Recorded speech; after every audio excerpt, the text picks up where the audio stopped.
ඕකේ එතකොට ඔයාලට හරියට Google account එකට log වෙලා ඉන්නවා නම් ඔයාලට මේ විදිහට new tab එකකින් open වෙනවා Google Sheets කියලා. මෙතන ඔයාලට right side එකේ left side එකේ උඩම තියෙනවා Sheets කියලා පෙන්නනවා. right ඉතින් මේක තමා Google Sheets වල ඉන්ටර්ෆේස් එක සිම්පල් තියෙන්නේ. ඉතින් මුලින්ම මේක log වෙන කෙනෙක්ට නම් ඔයාලගේ get started වගේ මොකක් හරි message එකක් එයි. මොකද මම මේක already දැන් use කරන නිසා account එකකට log වෙලා ඉන්න නිසා මට මේ විදිහට පෙන්නන්නේ. ඉතින් මෙතන start a new spreadsheet කියලා තියෙනවා. ඊට පස්සේ මෙතන search bar එක තියෙනවා. උඩ ඔයාලට මේක search කරගන්න පුළුවන් ඔයාලගේ documents මොනවද තියෙන්නේ කියලා. ඊට පස්සේ මෙතන Google Apps icon එක තියෙනවා. ඔයාලට පේනවා මේක click කරාම right මෙතන පහළට list එකක් එනවා. මේකේ totally ඔයාලට Google ලගේ productive softwares ඔක්කොගෙම short links ටික බලා ගන්න පුළුවන්, shortcuts ටික. ඒත් එක්කම මෙතන ඔයාලගේ account එකේ icon එක පෙන්නනවා Google account එකේ. right ඊට පස්සේ මෙතන තව එකක් තියෙනවා. මෙතනත් ඔයාලට Google Sheet එක click කරාම Google ලගේ main productivity softwares ටික පෙන්වන docs කියලා තියෙනවා, sheets තියෙනවා, slides කියලා තියෙනවා, forms කියලා තියෙනවා. මේවත් අපි ඉස්සරහට කතා කරමු. right ඉතින් මේක තමයි basically තියෙන්නේ. මේකේ මේ දැනට පහළ තියෙන recent spreadsheets කියනවා මම දැනට use කරනවා. ඉතින් ඔයාලට මුලින්ම එනකොට නම් මේ ටික එන්නේ templates කියලා මොකක් හරි section එකක් එන්නේ මම මතක විදියට.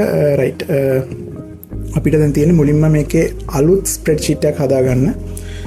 මුලින්ම spreadsheet එක හදාගන්නකොට මෙන්න start a new spreadsheet කියන click කරන්න. right එතකොට ඔයාලගේ page එකට load වෙනවා අලුත්ම spreadsheet එකක්. right මේක තමයි spreadsheet එක. මේකේ ගොඩක් දේවල් කතා කරන්න තියෙනවා.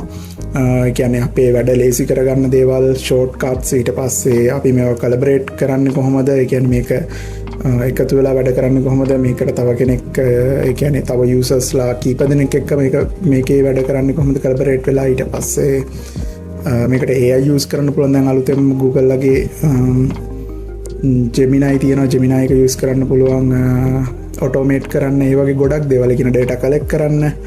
right ඉතින් ඔය වගේ දේවල් තමයි මේකේ වෙන්නේ. අපේ calculations, daily මොනවා හරි reports හදාගන්න දේවල්, data store කරලා තියාගන්න ඒවා, database හදාගන්න දේවල්, ඒ හැමදේම කරගන්න පුළුවන්. ඉතින් මේක අපි මුලින් ඉඳලා ඉගෙන ගමු. මොකද මේක මේ දේවල් දන්නා ඉන්නවා. ගොඩක් දෙනෙක් දන්නා ඇති කියලා හිතනවා. ඒ කියන්නේ හැම කෙනෙක්ම මේ දේවල් use කරනවා. හැබැයි ඉන්න පුළුවන් මේ දේවල් දන්නේ නැති අය. ඒ කියන්නේ මේකේ tricks සමහර දේවල් මමත් ඇත්තට මේක use කරනවා ගොඩක් කල් ඉඳලා. එතකොට මගේ හැම දෙයක්ම ගොඩක් දේවල් store කරලා තියෙනවා මේකේ. මේ වගේ spreadsheet වල. ඉතින් online Google Sheet එක use කරලා ඉතින් ඒ දේවල් එක්ක ඔයාලට මම දන්න දේවල්, මම කරන දේවල්, මගේ වැඩ පහසු කරගෙන තියෙන දේවල්, ඒ දේවල් මට ඔයාලත් එක්ක share කරගන්න පුළුවන්. right ඉතින් මුලින්ම අපි මේකේ introduction එක ගැන කතා කරමු. right introduction එක තියෙන්නේ මෙතන මම කියන්නම් මේකේ මොනවද තියෙන icons. අපිට short icons තියෙනවා. ඒ දේවල් වල ඉඳලා කියන්නම්. right මෙතන tabs කියලා එකක් තියෙනවා right side එකේ. මම දැනට මේක close කරගන්නම්. right ඊට පස්සේ අපිට මුලින්ම පෙන්නනවා මෙතන උඩම මේ කොළ පාටට තියෙන්නේ sheets එකේ home icon එක. මේක click කරාම නැවතත් back වෙනවා අපේ Google spreadsheet Google Sheets වල home එකට. ඊට පස්සේ මෙතන තියෙනවා name එක. ඒ කියන්නේ අපි දැන් මේ document එකේ name එක. මේක untitled spreadsheet කියලා තමයි තියෙන්නේ. අපිට මේක අවශ්‍ය විදිහට change කරගන්න පුළුවන්. මේක මෙතන ඔයාලට පේනවා මේක එක ගත්තාම rename කියලා වෙනවා. එතකොට rename කියන එක උඩ click කරලා අපිට මේක අවශ්‍ය විදිහට change කරගන්න පුළුවන්. right අපි මේක save කරගමු. මම right backspace කරා. එතකොට අපිට කැමති name එකක් මේකට දෙන්න පුළුවන්. අපි දෙමු right test doc 1 කියලා දෙමු. right text document 1 right ඔය විදිහට දෙමු.